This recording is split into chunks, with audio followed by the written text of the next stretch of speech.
जय हिंद प्यारे साथियों, मैं रंजीत आप सभी का स्वागत करता हूं एक बार फिर से ड्रीमर्स एकेडमी के ऑनलाइन पोर्टल पे। प्यारे साथियों, आज के टॉपिक में हम डिस्कस करने वाले हैं कॉलेजियम सिस्टम, जो सुप्रीम कोर्ट यानी हाई कोर्ट के जस्टिस के अपॉइंटमेंट्स को लेकर के है। और जो जनरली आपने कई बार न्यूज़पेपर में आपने देखा होगा या पढ़ा होगा, कॉलेजियम सिस्टम को लेकर के कई जो है बहस इस बात को लेकर के होती है, या कई बयान जो है सुप्रीम कोर्ट के सुनने को बार बार इसमें मिलते हैं। गवर्नमेंट और सुप्रीम कोर्ट के बीच में कई बार जो है इसी मुद्दे पर या किसी बात पर बहस होती हुई आपने सुना होगा, या फिर जनरली आपने न्यूज़पेपर में पढ़ा होगा। और जनरली आज का अगर द हिंदू का आपने पढ़ा है, आज का जो न्यूज़पेपर है उसमें भी डी.वाई. चंद्रचूड़ के द्वारा एक आर्टिकल आया है, और द हिंदू के फर्स्ट पेज में आपने पढ़ा होगा। तो कॉलेजियम सिस्टम के बारे में हम जानेंगे, क्या कॉलेजियम सिस्टम क्या होता है और कब इसकी शुरुआत होती है, और ये क्या काम ये करता है। तो जनरली अब इसको बेसिक से समझते हैं। सबसे पहले भारत में जब हमारा सुप्रीम कोर्ट बना 28 जनवरी 1950 को, जब हमारा सुप्रीम कोर्ट दिल्ली में सुप्रीम कोर्ट बना, तो सुप्रीम कोर्ट बनने के जस्ट बाद आप थोड़ा सा सोचिएगा, यानी वहां पर एक सीजीआई यानी चीफ जस्टिस भी होगा, और उसको हेल्प करने के लिए या उसके साथ अदर जजेस भी होंगे। तो कैसे जजेस को अपॉइंट किया जाएगा, कैसे सीजीआई को अपॉइंट किया जाएगा, उस बात को लेकर के इसकी शुरुआत होती है। तो 1950 में अगर आप लोगों ने पढ़ा होगा कि भारत का पहला जो सीजीआई थे, फर्स्ट चीफ जस्टिस थे सुप्रीम कोर्ट के, वो आप जानते हैं हीरालाल जे कानिया सुप्रीम कोर्ट के पहले चीफ जस्टिस थे। तो किस तरीके से चीफ जस्टिस को अपॉइंट किया जाता है, उसी बात को लेकर के कॉलेजियम सिस्टम बात में आया था। हालांकि पहले नहीं था, शुरुआत में ये बात आई थी कि सुप्रीम कोर्ट के सपोज आपने किसी एक व्यक्ति को जो क्वालिफाइड है, जो अच्छा जो है लॉ का नॉलेज जिसको है, उस व्यक्ति को सुप्रीम कोर्ट का जज अपॉइंट करने की बात कर दी। और किसने रिकमेंड किया, किसने कंसल्ट किया? तो सपोज भारत में अभी 25 हाई कोर्ट हैं, तो उस टाइम पे भारत में जितने भी हाई कोर्ट थे, उन हाई कोर्ट में जो जजेस थे, उन सब ने किसी एक व्यक्ति का नाम, यानी किसी एक व्यक्ति को कहा भैया ये हमारा सबसे सीनियर मोस्ट जज है, और इसको रिकमेंड कर दिया कि हाँ भैया ये व्यक्ति क्या बनना चाहिए, सुप्रीम कोर्ट का चीफ जस्टिस बनना चाहिए। और अपॉइंट करने की पावर किसके पास है? प्रेसिडेंट के पास है। प्रेसिडेंट मींस गवर्नमेंट के पास है, क्योंकि आप जानते हैं हमारे देश में जो प्रेसिडेंट है वो नॉमिनल हेड होता है एग्जीक्यूटिव का, और जो रियल हेड होता है एग्जीक्यूटिव का वो प्राइम मिनिस्टर होता है। तो प्राइम मिनिस्टर यानी गवर्नमेंट ने पहले सीजीआई को अपॉइंट कर दिया, और किसके कंसल्ट पर करा? हाईकोर्ट के जितने भी जजेस थे उनमें से उन्होंने कहा भैया हमारा सबसे सीनियर मोस्ट मेंबर है, इससे आप सीजीआई अपॉइंट कर दीजिएगा। अब चलो सीजीआई हमारे बन चुके हैं हीरालाल जे कानिया, उसके बाद और भी तो जजेस बनेंगे। जैसे अभी रिसेंटली आप जानते हैं सुप्रीम कोर्ट में टोटल जजेस की संख्या 1+33 आप जानते हैं। तो 33 को कैसे अपॉइंट किया जाएगा? सपोज चलो हमने एक सीजीआई अपॉइंट कर लिया शुरुआत में प्रेसिडेंट के द्वारा, तो 33 अभी रिसेंटली 33 है। हालांकि जब हमारा ओरिजिनल कॉन्स्टिट्यूशन था, यानी उस टाइम पे 1+7 उस टाइम पे टोटल थे, यानी टोटल 1+7 जजेस उस टाइम पे थे। तो 7 को, या फिर अभी रिसेंटली अगर बात करें कि 33 को कैसे अपॉइंट किया जाएगा, और अपॉइंट करने का काम किसका है? प्रेसिडेंट का है, लेकिन कैसे अपॉइंट करेंगे? तो उस टाइम पे ये बात आई कि जो एक सीजीआई होता है, सीजीआई से प्रेसिडेंट क्या करेगा? कंसल्ट करेगा अदर जजेस को अपॉइंट करने में। सीजीआई से कंसल्ट करेगा, मींस सीजीआई बोलेगा हाँ भैया इस व्यक्ति को क्या करो, आप सुप्रीम कोर्ट का जज अपॉइंट करो, या फिर इस हाई कोर्ट का जज अपॉइंट करो। और प्रेसिडेंट क्या कर लेगा? उसको अपॉइंट कर लेगा, सुप्रीम कोर्ट के लिए जज के लिए अपॉइंट कर लेगा। किसने बोला इसको अपॉइंट करने को? सीजीआई ने कह दिया। अब बहुत बड़ी बात होगी, सीजीआई ने कह दिया तो इसका मतलब प्रेसिडेंट भैया उस बात को तो भैया मना नहीं कर सकता, डिनाई नहीं कर सकता प्रेसिडेंट। लेकिन फिर बात यह आई, यहां भी गवर्नमेंट ने कहा कोई बात नहीं, यानी सुप्रीम कोर्ट ने कहा कि कोई बात नहीं, आप क्या कर सकते हो, अदर जजेस से भी, यानी हाई कोर्ट की जो जजेस हैं उनसे भी पूछ सकते हो, आप उनसे भी कंसल्ट कर सकते हो, हाँ भैया कि ये व्यक्ति सुप्रीम कोर्ट का जज बनने के योग्य है या नहीं है। ये वाली बात सामने आ गई। मींस सुप्रीम प्रेसिडेंट जब किसी हाई कोर्ट या किसी सुप्रीम कोर्ट के जजेस को अपॉइंट कर रहा है, तो वो सीजीआई के कंसल्ट पर कर रहा है। लेकिन सीजीआई के कंसल्ट करने के बाद जो प्रेसिडेंट है, जो हमारी गवर्नमेंट है, वो उसकी कंसल्ट को मानने के लिए वो बाइंडिंग नहीं थी, बाध्यकारी नहीं थी। तो चाहे तो सरकार, सीजीआई ने किसी व्यक्ति को बोल दिया भैया हाँ इस व्यक्ति को आप सुप्रीम कोर्ट का जज बनाओ, उसके बाद भी प्रेसिडेंट चाहे तो उसे अपॉइंट ना करे, क्योंकि प्रेसिडेंट के पास सुप्रीम कोर्ट के सीजीआई को कंसल्ट को मानने के लिए कोई बाइंडिंग तो है ही नहीं, कॉन्स्टिट्यूशन में कोई जिक्र नहीं किया गया। तो ये यहां पर कंट्रोवर्सी होना शुरू हो गया। तो इसका कैसे सॉल्यूशन निकाला जाए? तो सॉल्यूशन निकालने के लिए सुप्रीम कोर्ट में अगला जो केस आता है, यानी इसमें 3 केसेस आते हैं। आपने सुना होगा फर्स्ट जजेस केसेस, सेकंड जजेस केसेस, फिर थर्ड जजेस केसेस आता है, और एक फाइनली 2015 में वो फोर्थ जजेस केसेस भी आता है। हालांकि इससे पहले मैं आपको बता दूं, सुप्रीम कोर्ट के जो हमारे नेक्स्ट सीजीआई बनने वाले हैं 51 नंबर के, वो संजीव खन्ना बनने वाले हैं, और इसी महीने 10 यानी नेक्स्ट मंडे को 10 नवंबर को वो ओथ लेंगे। और सीजीआई को ओथ कौन दिलाता है? सुप्रीम कोर्ट सीजीआई को ओथ दिलाता है प्रेसिडेंट ऑफ इंडिया। ओके, चलो अब हम बात करते हैं कि कोलिजियम सिस्टम क्यों बना, ये हमने पढ़ लिया। कोलिजियम सिस्टम का काम क्या होगा? फिर 2 उसके काम है, जब हाई कोर्ट या सुप्रीम कोर्ट में जजेस को अपॉइंट करने के लिए, और सुप्रीम कोर्ट और हाई कोर्ट के जजेस को एक कोर्ट से दूसरे कोर्ट में ट्रांसफर करने का काम कौन करता है? ये कोलिजियम सिस्टम करता है। काम आपने पढ़ लिया। अब हम बात करते हैं कि कोलिजियम सिस्टम क्यों बना, ये भी हमने पढ़ लिया है। अब हम बात करेंगे कि कोलिजियम सिस्टम है क्या, किस तरीके से इसकी शुरुआत होती है, कैसे ये बना, इस पर हम बात करते हैं। काम इसका जनरली आप देख रहे हैं, काम इसका है सुप्रीम कोर्ट या हाई कोर्ट के जजेस को क्या करना? अपॉइंट करना, इसका काम होता है। अब हम बात करते हैं कि एक जो कोलिजियम सिस्टम है, उस सिस्टम में टोटल कितने जजेस होते हैं? तो इसमें सुप्रीम कोर्ट का एक चीफ जस्टिस होता है एंड 4 अदर सीनियर मोस्ट जजेस होते हैं। इन 5 के मिलकर के क्या बनेगा? एक कोलिजियम सिस्टम बनेगा। किसके लिए? सुप्रीम कोर्ट में जजेस को अपॉइंट करने के लिए। सेम इसी तरीके से हाई कोर्ट में भी होगा, हाई कोर्ट का भी कोलिजियम सिस्टम होगा। ये किस किस का मिलकर बनेगा? सेम हाई कोर्ट का एक चीफ जस्टिस होगा एंड जो अदर जजेस होंगे, यानी 4 अदर जजेस हैं हाई कोर्ट के, यानी 5 जजेस को मिलकर के, और 5 जजेस को मिलकर के दोनों जगह 5 जजेस से मिलकर के क्या बनेगा? Supreme court and high court का कोलिजियम सिस्टम बनेगा। और ये सिस्टम क्या काम करेगा? ये supreme court and high court में जजेस को अपॉइंट करने का काम करेगा। और मैं आपको एक चीज और दिलाऊं, आपको दिमाग में ही चल रहा होगा कि कोलिजियम सिस्टम कैसा होगा। तो सिंपल सी बात है, अगर मान लीजिएगा एक अलग सा एक प्लेस है, एक फोरम है, ये कोलिजियम सिस्टम एक प्लेस है, ये एक ऐसा रूम है जिस रूम में बैठ करके 1+4 जजेस मिलकर के सीजीआई प्लस उसके साथ जो 4 सीनियर मोस्ट जज हैं वो एक रूम में बैठेंगे। वो डिसाइड करेंगे कि सुप्रीम कोर्ट में 3-4 सीट्स या फिर 4-5 सीट्स वैकेंट हैं, भैया उनको फिलअप करने के लिए किस व्यक्ति के पास कोई क्वालिफिकेशन है, उसे हम अपॉइंट करेंगे सुप्रीम कोर्ट में। और सेम ऐसे कहां पर होगा? हाई कोर्ट में होगा। जनरली जैसे आपने जब एग्जीक्यूटिव आप लोग पढ़ते हैं तो उस टाइम पे आपने पढ़ा होगा एक किचन कैबिनेट पढ़ा होगा आप लोगों ने, यानी पीएम और उसके हो सकता है उस कैबिनेट में भैया उसके फैमिली के मेंबर भी हो, जरूरी नहीं कि काउंसिल ऑफ मिनिस्टर्स के मेंबर हो, वो लोग डिसीजन लेंगे। उसी तरीके से सुप्रीम कोर्ट के 1+4 सीनियर मोस्ट जजेस मिल करके क्या करेंगे? ट्रांसफर के लिए, अपॉइंटमेंट करने के लिए क्या करेंगे? एक डिसीजन लेंगे। तो एक ऐसा प्लेस है या फिर एक ऐसा फोरम है क्या? Collegium system. हालांकि बहुत सारे इसकी क्रिटिसिज्म है, जैसे हमें ऐसा लगता है कि हाँ भैया 4-5 लोग मिलकर के हाँ भैया चुपके से किसी को अपॉइंट करने की बात कर रहे हैं। हो सकता है भैया कोई आदमी ऐसा हो जो बहुत अच्छा क्वालिफाइड हो, उसको साइड करके, उसको किनारे करके किसी ऐसे व्यक्ति को सुप्रीम कोर्ट का जज अपॉइंट कर लिया जो उसके लिए क्वालिफाइड था ही नहीं। ट्रांसपेरेंसी नहीं है। जैसे हम आप लोग एग्जाम देते हैं, कोई आपके अगर मार्क्स ना दिखाए जाए तो हमें ऐसा लगता है कि हमारे साथ कुछ गलत हुआ है, हमें मार्क्स नहीं दिखाए जा रहे हैं। सेम उसी बात को लेकर के ये लगातार विवादित रहता है, कंट्रोवर्सी इसमें बनी रहती है कोलिजियम सिस्टम में। खैर आगे देखते हैं किस तरीके से उसको बनाया गया आगे। तो आपने पढ़ लिया कि क्या काम करेगा और किस तरीके से ये बन रहा है। अब कोलिजियम सिस्टम कैसे बना, इसके लिए हम बात करते हैं। सबसे पहले 1981 की बात है, सुप्रीम कोर्ट में पहला केस आता है और उसको फर्स्ट जजेस केस के नाम से जानते हैं। फर्स्ट, ये सेकंड, थर्ड, फोर्थ जजेस 4 केस आते हैं। और एक्चुअल में ऐसा नहीं कि एक में एक जज होगा, 2 में 2 होंगे, 3 में 3 होंगे, 4 में 4 होंगे, ऐसा कुछ नहीं है। ये मतलब कि नंबर है केस का, पहला, दूसरा, तीसरा, चौथा, ये जजेस का केस है। 1981 में सुप्रीम कोर्ट के सामने एक केस आया और उस केस में ये बात की गई कि सीजीआई के कंसल्टेशन पर प्रेसिडेंट क्या करेगा? सुप्रीम कोर्ट में जजेस को अपॉइंट करेगा। ठीक है, ये बात क्लियर होगी, ये पहले भी हमने पढ़ लिया था। सीजीआई रिकमेंड करेगा या सीजीआई कंसल्ट करेगा और तो सुप्रीम कोर्ट में अपॉइंट कर दिया जाएगा। किसके द्वारा? प्रेसिडेंट के द्वारा, मींस गवर्नमेंट के द्वारा। किसको? अदर जजेस को। ठीक है, ये हो गया।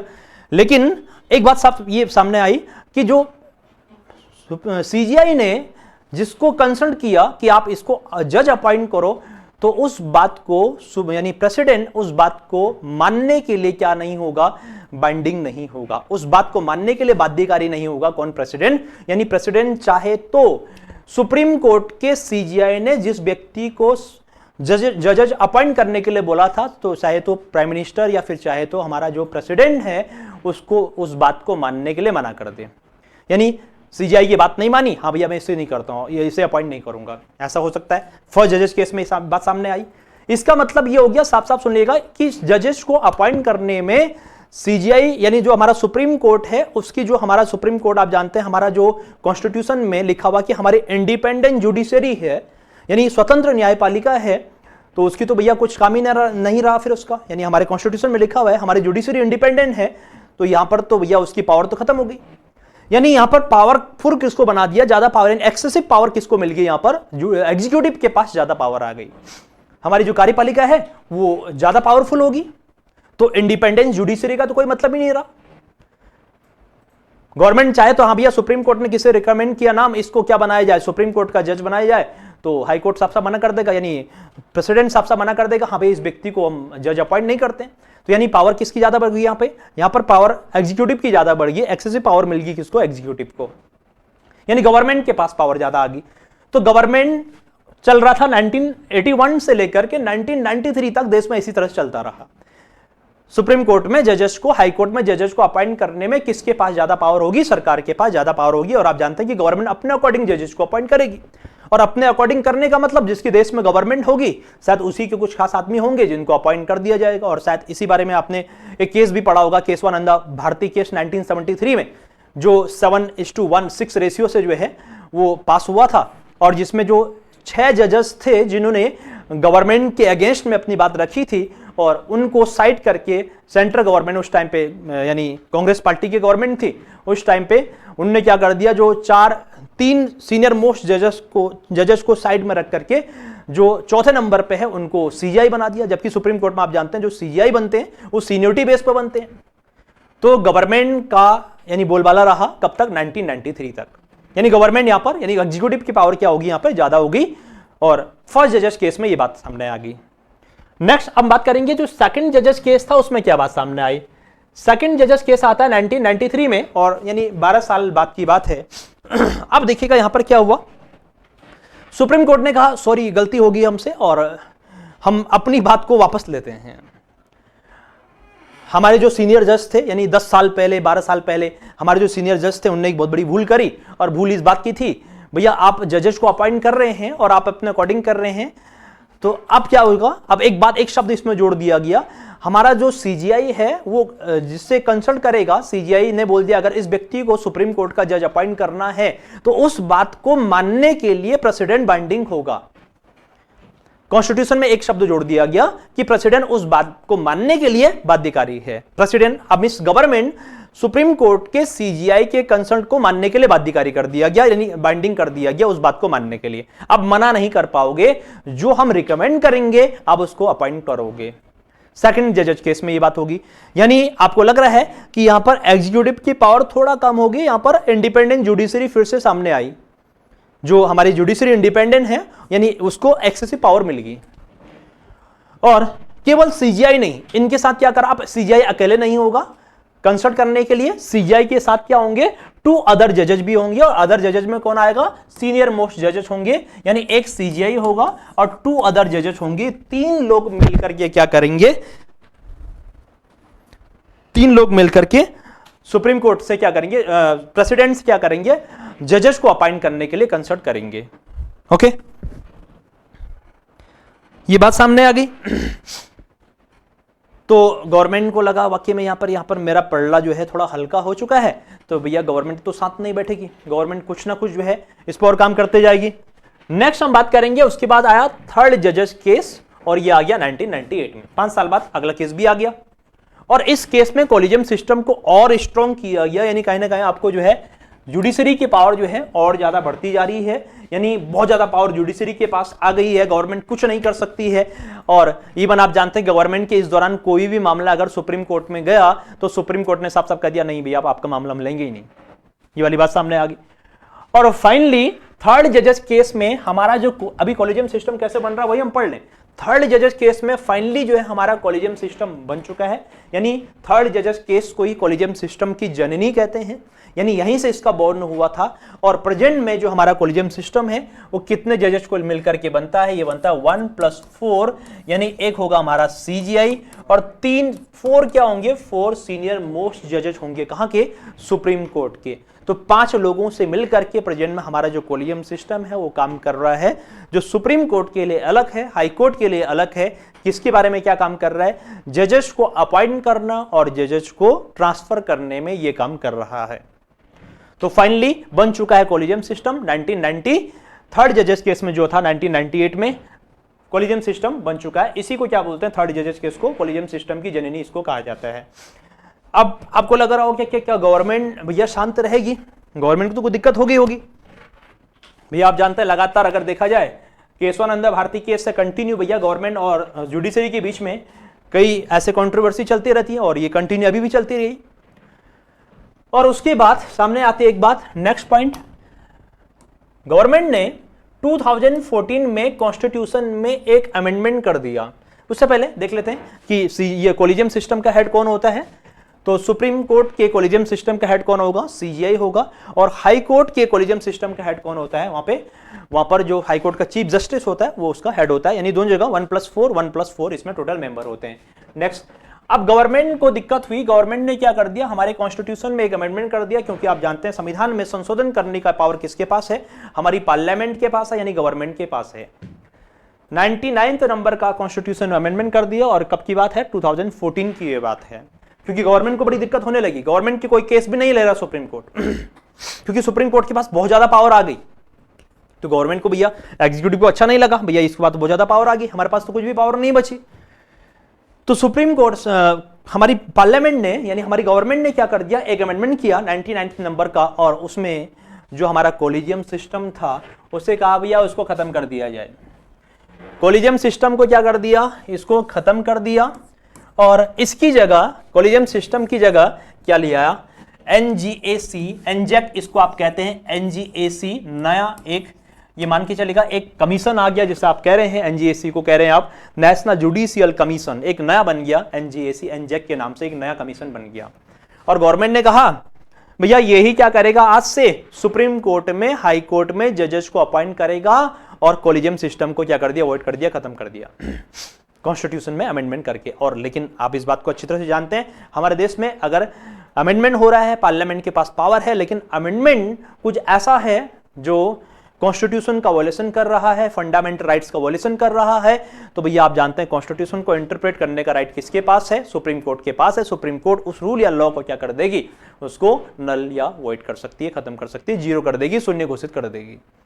जैसे रिसेंटली आप लोगों ने एक प्रियम्बल में एक वर्ड आया था, कौन सा, सेकुलरिज्म वर्ल्ड के बारे में बात की थी, और शायद आगे पढ़ेंगे उसके बारे में। तो ये वाली बात सामने आ गई, कॉलेजियम सिस्टम को समाप्त कर दिया, उसकी जगह एनजेक बन गया, NGAC बन गया, और गवर्नमेंट कह रही है हाँ भैया ये होगा। और उस दौरान आप जानते हैं सुप्रीम कोर्ट में ये डिस्कशन चल रहा, भैया देखो पार्लियामेंट में बिल पास हो गया, लोकसभा में बिल पास हो गया, राज्यसभा में बिल पास हो गया। तो भैया सुप्रीम कोर्ट के CGI ने कहा भैया ठीक है, देखते चलो आगे देखते हैं क्या होता है। और फाइनली प्रेसिडेंट ने भैया साइन भी कर दिया, और बिल क्या बन गया, एक्ट बन गया।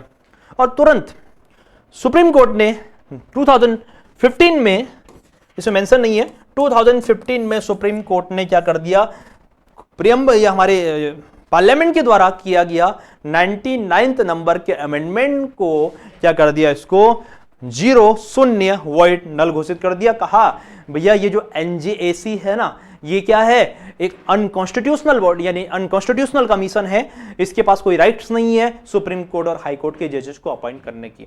2 रीजन मैं आपको बताता हूं। नंबर फर्स्ट, उसमें किस किस से मिलकर बनेगा हमारा NGAC, इसमें सरकार ने कहा एक क्या होगा, CGI होगा, ठीक है, एक इसमें CGI होगा, प्लस क्या होगा, PM भी होगा, प्लस क्या होगा, एक लॉ मिनिस्टर भी इसमें होगा, एक लॉ मिनिस्टर की बात की गई, लॉ मिनिस्टर भी होगा। नंबर नेक्स्ट बोला गया इसमें क्या होंगे, 2 एमिनेंट जूरिस्ट होंगे भैया, एमिनेंट जूरिस्ट होंगे। और एमिनेंट जूरिस्ट कौन होंगे, जो अच्छी तरह से कानून का जिनको नॉलेज है, लॉ का जिसके बारे में नॉलेज है, उन लोगों को इसमें एनजेएसी के मेंबर होंगे।